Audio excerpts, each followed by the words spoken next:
American Muslim voters in the United States. We are 1.6 million American Muslim voters in the United States.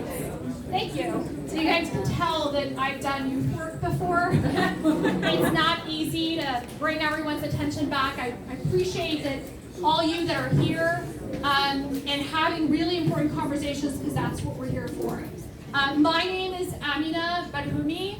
I'm here with the Muslim Civic Coalition doing strategic projects. It's an honor to meet you. In my previous life, we have a few previous CARE people here that I met too as well as the executive director of CARE Ohio, where I lived for 15 years, and it's beautiful to be back in the city that I was raised in. We have a few remarks. We want to center ourselves around why we are here. But before we do that, I also want to introduce the Honorable, retired, first Muslim appointed judge, Anthony Simpkins, to say a few words. He also happens to be a board member at the Muslim Civic Coalition. Is this on? It is on. Okay. Thanks everybody for coming. You know, this kind of engagement and fellowship, if you will, is so very important. I've met some amazing people here tonight. The first Muslim female mayor of the city in Chicago, in the United States, brother from the Moore Science Temple. As Dolores said, our community is incredibly diverse. What's most important is that everybody here is on the same page about the importance of engagement, right? We cannot exercise power and influence over the policies that affect our community and our daily lives unless we are at the table, right? We have to be at the table, which means we need to engage, right? We need to be voting. We need to be raising funds. We need to be knocking on doors. We need to be meeting with our officials. We need to be signing petitions, right? This is what we have to do. The kind of work we need to do is, we all know, we've talked about this a lot this evening. This genocide in Gaza is so incredibly important right now. But as a broad-based coalition that's working on the national level, it can't be a single issue coalition. Yes. And in order to have the kind of impact we want, we can't just be in coalition with ourselves. We have to be in coalition with others. And we have seen, right? We have seen, just on this issue of Gaza, we've seen how our partners in other communities have come to us. Operation Push, Black Lives Matter, right? These are people that have come to us and said, we are going to stand with you on this issue. And in order to keep that coalition and the power of that coalition, we have to be willing to stand with them on issues that are centrally important to them. When it comes to this election, it's foreign policy issues, justice, and the end of genocide in Gaza is incredibly important. But so is voter suppression. So is police violence. So is reform of the criminal justice system. So is reform of the Supreme Court, right? These are all central issues that affect our daily lives, the daily lives of our neighbors, and can affect us for generations to come, right? So we have to be cognizant of why we come together, why we engage, and that we have to constantly broaden and build our coalition. So we have to keep that in mind. So I just wanted to make that point.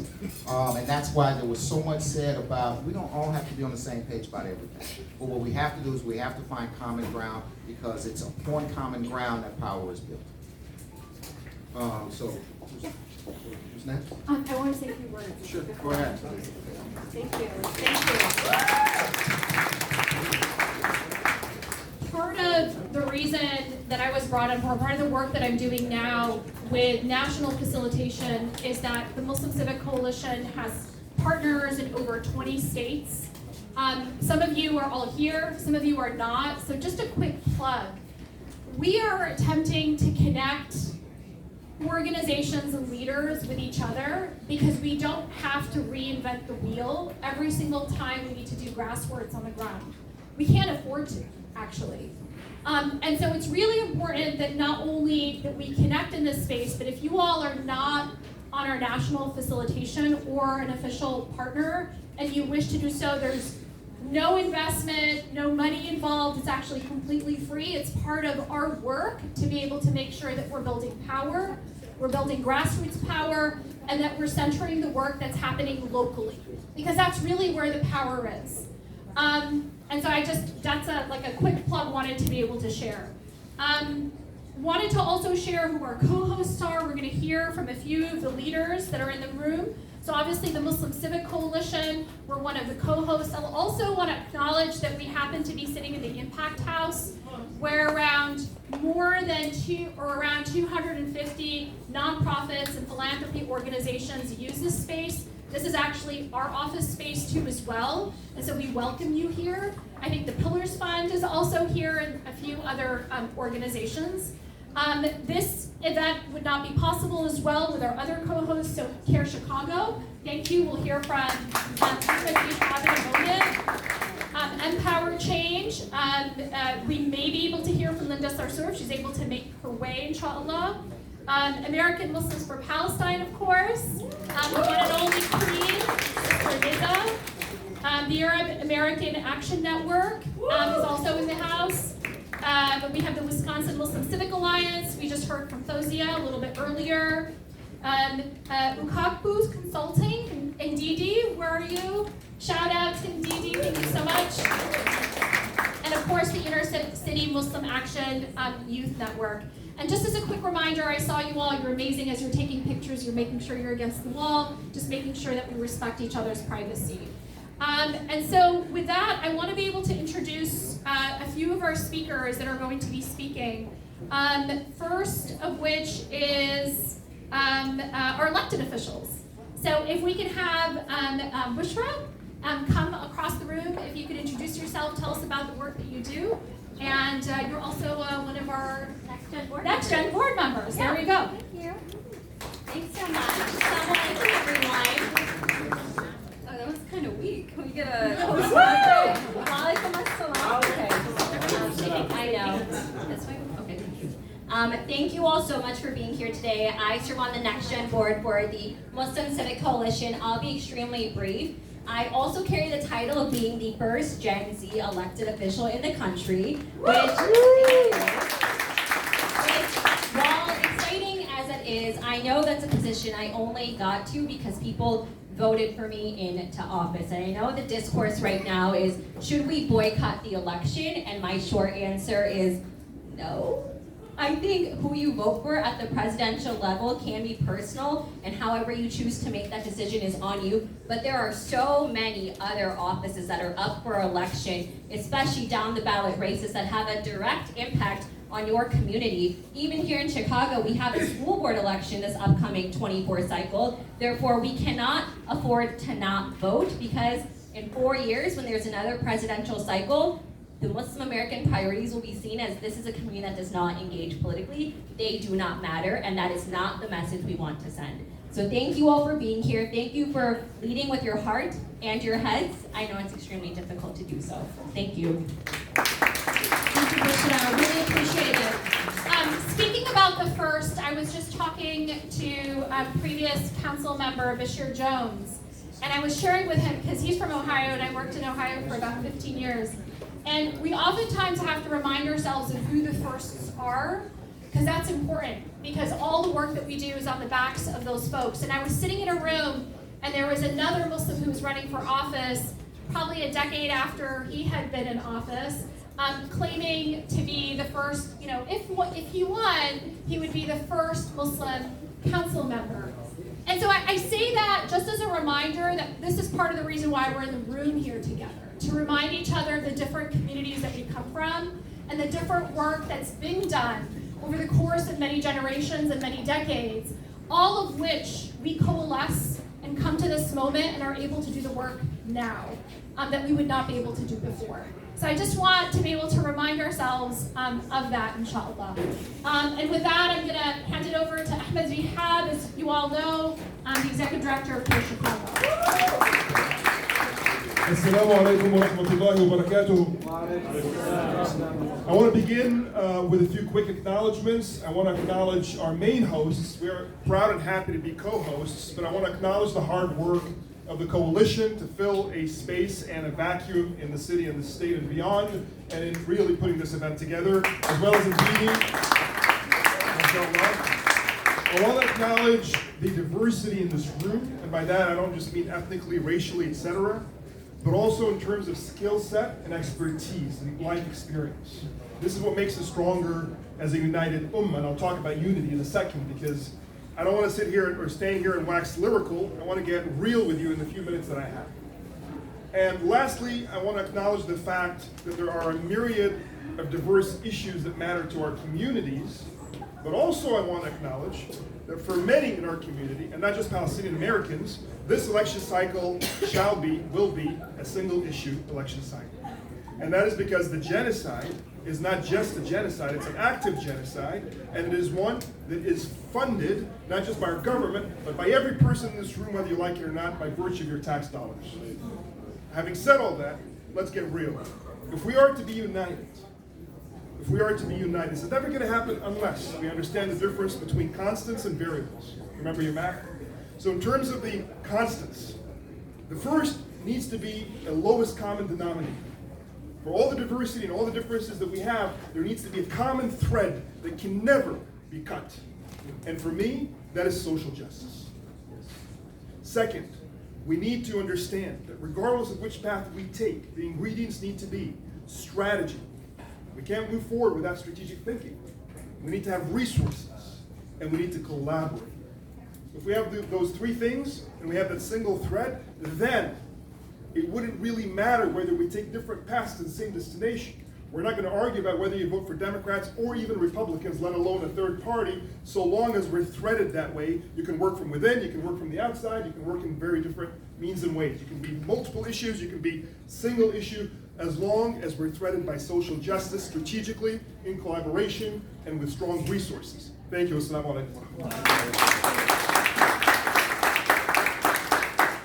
Thank you, Ahmed, and that's exactly why we're here. I think speaking of the issue that we all sit in, that's really important to us. I'm really proud to introduce Sister Anida from the American Muslim for Palestine, who's going to say a few remarks. Woo!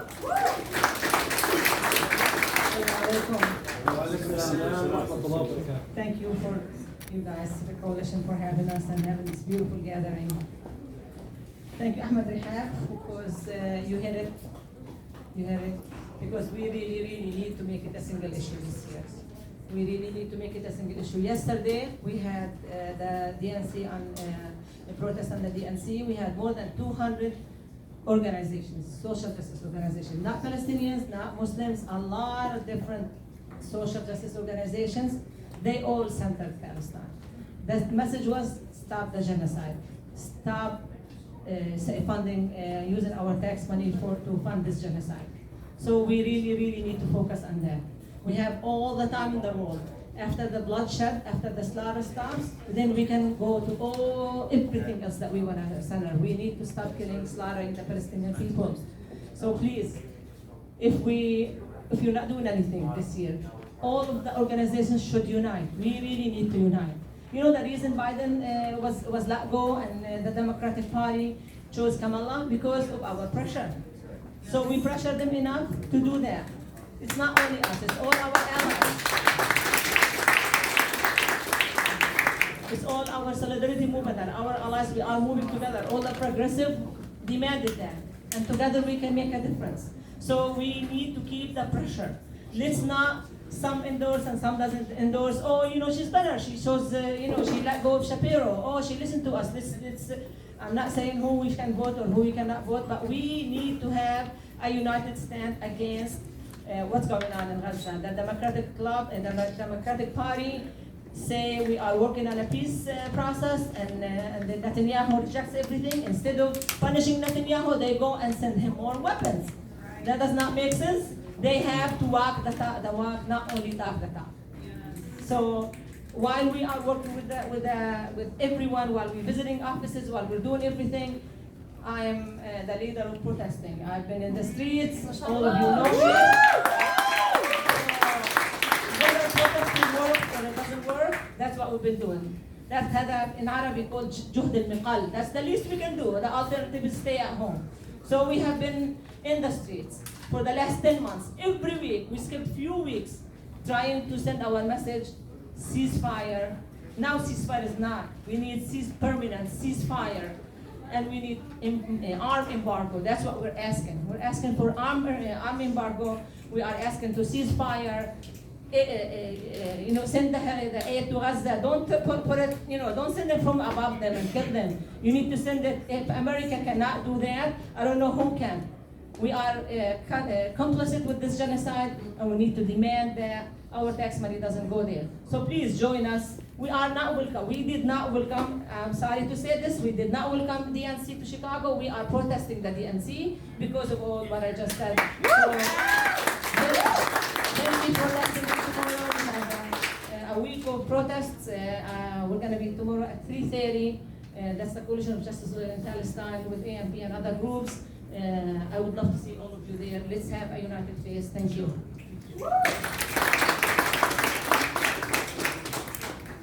Thank you, sister. And that's the beauty. Some of us are working inside. Some of us are working outside. Some of us are going back and forth. Attend the caucus, go protest. And speaking of strategy, I would like to now ask Izzy Redwood to come up, former marketing executive, and a political strategist, and also a former member of city government. Is that right? Yep. Where you at?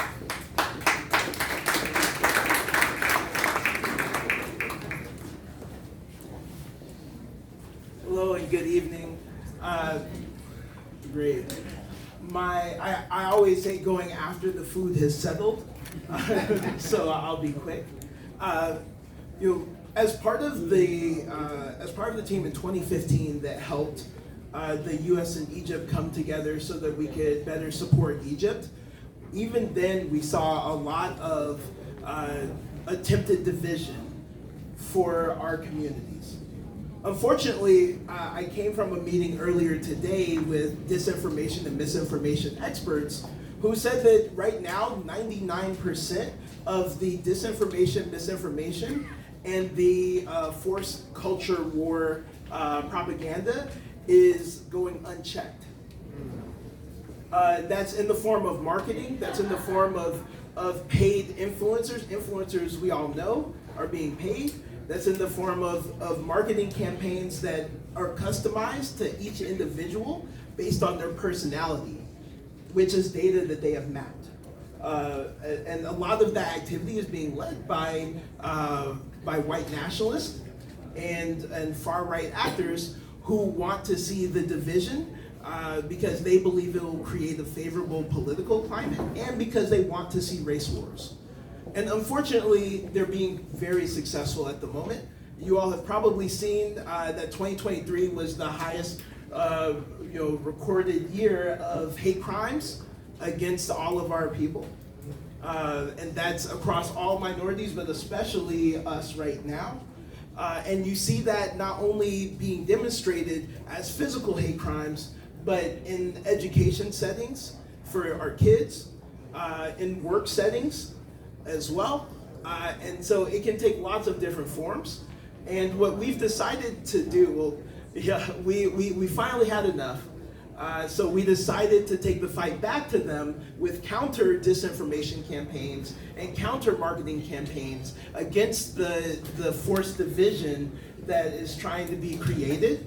And so if anyone is in line with that and believes in helping others understand us better, I'd love to be connected to anyone who can be a supporter. Thank you.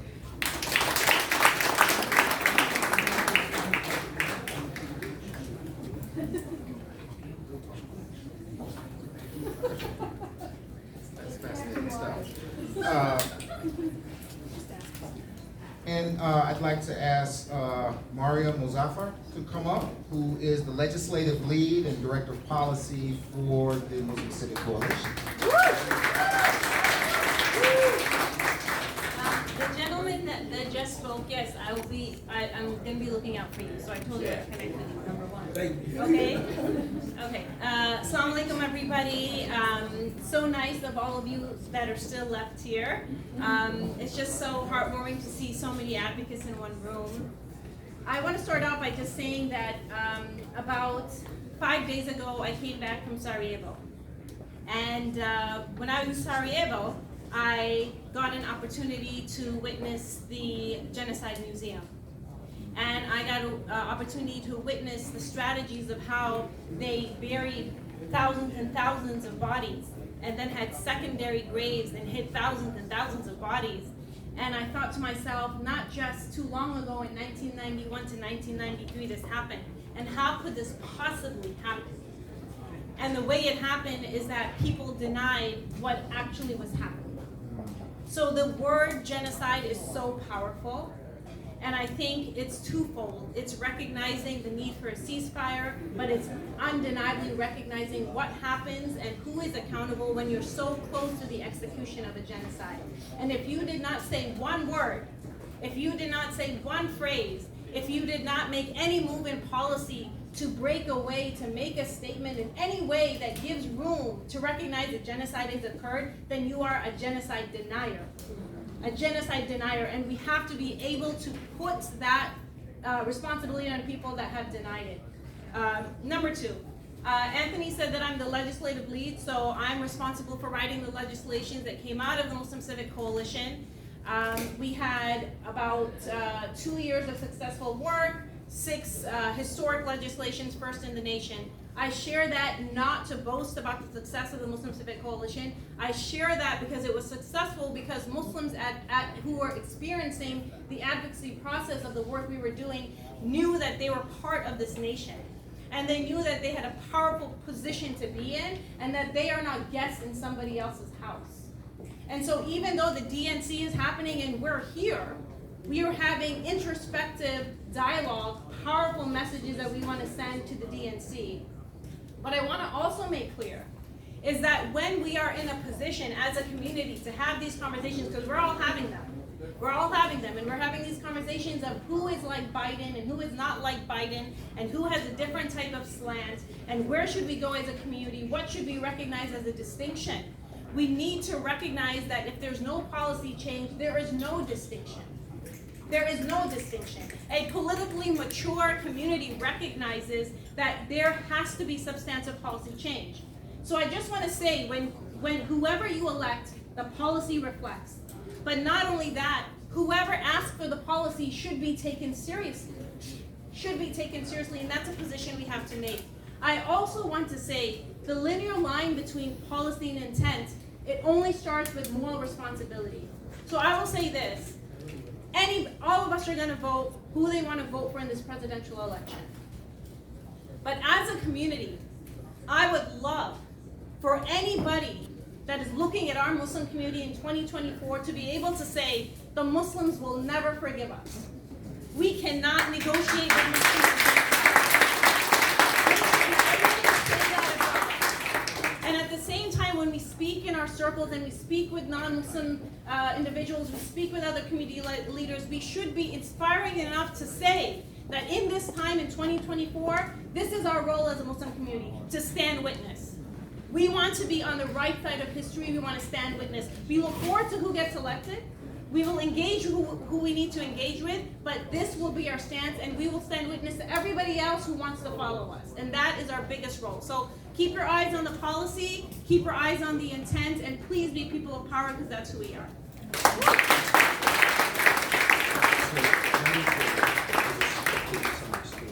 Thank you so much, Maria. And to that requires us to remain engaged even after the election. And not only be engaged because there is an election. And part of that requires us, we made a lot of noise about how we want to punish those in power. We have to stand by and show up. to vote, to showcase that we do have power. So I just want us to sit in that for a little bit as we move on. Do we have Dr. Kalani from Texas here? No, okay, not here. We were also going to be joined, but he happens to be at the DNC with Dr. Yusuf Salam, who's one of 3 council members to first call for a ceasefire in New York. He is one of the exonerated 5. And I want to share just a very short story about him. He was actually our keynote speaker in Cairo, Ohio, shortly after October 7th, where we were questioning whether or not we even should have a banquet at a time where we knew it was going to be the beginning of an onslaught of killing of the Palestinians, where the genocide had just begun.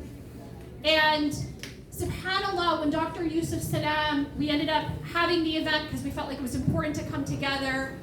He is an example. He is an example of the firsts.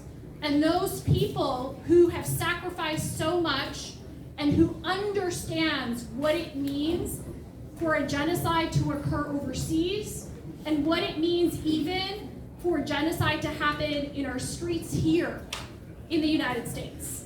And the way he spoke about his story was one that was not only touching, but the reason why I mention that is because we hear rumors that he's been invited to actually speak at the DNC, and I hope and I make dua for him that Allah subhanahu wa ta'ala facilitates, just as Allah subhanahu wa ta'ala facilitated his ability to speak truth to power, to acknowledge the genocide, even though a Palestinian wasn't chosen to be picked at the DNC, but he is the voice of the voiceless right now. And so we make dua that inshallah, he does that. Ameen ya Rab. Linda Sarsour also could not join us today. The Honorable Keith Ellison, you can have a lot of thoughts about him and his tactics. And this is why we're here. We sit because we understand and recognize that we each have tactics that we use. But I want to be able to acknowledge something, is that when people are the first and they sit on the inside, they have leverage that we don't have, even though publicly sometimes they can't say the things that they want to say. So I want to acknowledge that it was him who helped us push to have Waltz versus other candidates for VP. So I want to be able to recognize that he was working and pushing inside, a lot of which he can't share publicly, but we are sharing with you because we want to be able to be transparent with you. It probably would not have been a Waltz pick had it not been for him. So we want to be able to acknowledge that. And I'd like to end with one last speaker, Hamza Abdel Qadir, who's here, who visited Gaza. If he is in the room, if you can please, thank you so much, Hamza. And then after Hamza, we'll have closing remarks. Thank you. 2 minutes. Assalamu alaikum, everyone. For those of you that don't know me, my name is Hamza Abdel Qadir. I'm a registered nurse here in Chicago. I've been a community member of in Chicago my whole life. So I got the opportunity to go to Gaza in March. I was there from March 4th to March 18th with an organization called Convene. Can you guys hear me better now? Yes. So I was in Gaza from March 4th to March 18th with an organization called Hello? I was in Gaza from March 4th to March 18th with an organization called Convene. And as profound as it is to say, my experience then, now, is no longer relevant. And the reason I say that is because when I was there, I was stationed at the European Gaza Hospital. And the European Gaza Hospital at the time was deemed the last functional hospital in Gaza. That hospital now is completely empty. There are no more supplies, there are no more equipment, there are no more refugees, and there are no more patients. And when I was there was 30,000 people in that compound. And to deem it as functional is 1,000,000% incorrect, because we had no soap. We had no medications. We were doing operations that would typically be done under anesthesia in the OR while patients were awake. We see the videos, we see the pictures, and when I hear on TV that we're being called one-issue voters. It's not only offensive, but it's enraging. Because to me, this is not just a war. This is a man-made level of cruelty and injustice that I wish I had never experienced in my entire life. Seeing the pictures and videos is one thing, but hearing the screams of the children you for yourself is one thing. Smelling what that smells like after the complete destruction of the infrastructure is another thing. Hearing the drones 24/7, feeling the building shake every single night when you're trying to sleep after you just spent 15, 16, 17 hours in the hospital, those are things that I can spend from now until the end of this month trying to explain, and I can never get those words across. The funding is one thing, the shutting of the borders is another. There is nothing there. There is nothing left. There are no medications. There's no influx of aid. And we are responsible for this. Our taxpayers, our tax money goes to this. We are sending billions of dollars every single year to fund this. So what I want, the message that I want to come across here is, and forgive me, I'm not the greatest speaker, but this is the message that I was given from Gaza to share with you, is I have to tell their stories because they have nothing left other than us. It is our duty and our responsibility to continue to speak for them.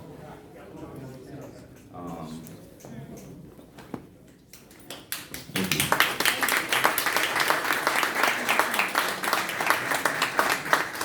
Thank you so much, Hamzat.